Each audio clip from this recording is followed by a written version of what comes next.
everyone, welcome back to another video, and today I'm going to be doing more weather coverage from WeatherWilliam.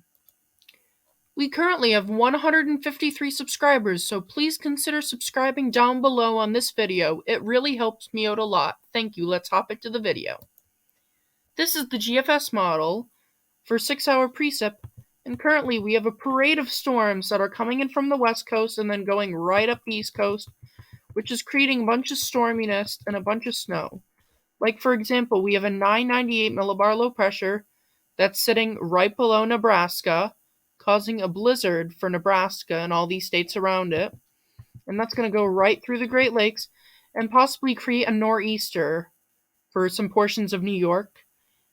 But the freezing line is right here, and this is still subject to change since we're 114 hours out. As I push this forward, it just gets quiet with a bunch of cold air. And then we see another blizzard fire up near Nebraska, but this time we have a big severe weather threat underneath, where we have a low pressure right here, warm front on top, and a cold front behind it, with very heavy rainfall happening for Kentucky and Tennessee.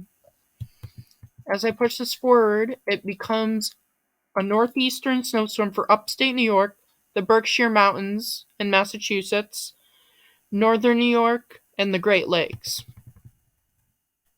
We see another blizzard fire up, which is even stronger, a 989 millibar low pressure blizzard for Nebraska, and it just keeps pushing east with the same setup, a low pressure right here, warm front on top, cold front underneath.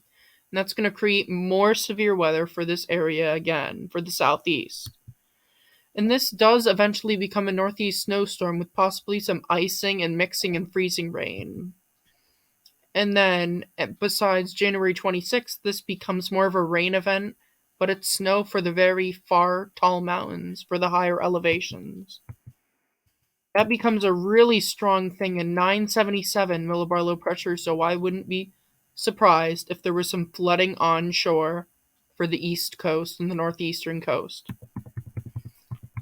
And then it just becomes really quiet with some cold air.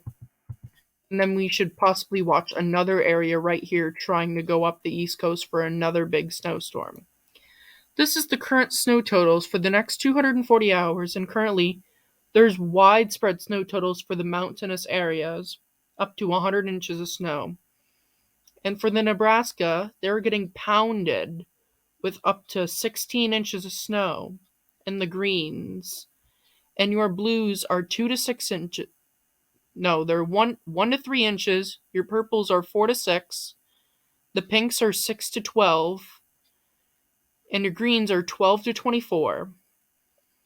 And it won't go up higher than that unless if you're in the mountainous areas. And there's going to be widespread snow totals for the Northeast, the Great Lakes, the Central United States. It's going to be crazy.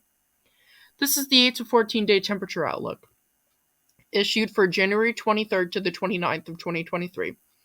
It was issued today, January 15th, 2023. And this cold air is shifting east, and it's going to eventually move right over the northeast and cause for a bunch of snowstorms to start firing up soon. It's only leaning above right now, so anything can change, and this cold air is going to move right into the eastern United States and the northeast, and finally bring back some cold and snow for the snow lovers that you guys are waiting for. This is the 8 to 14 day precipitation outlook, valid January 23rd to the 29th, 2023, and it was issued today, January 15th, 2023.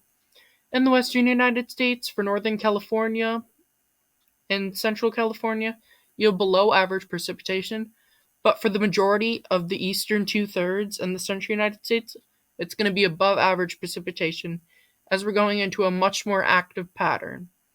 I appreciate you guys watching. Make sure to like and subscribe. Have a great day.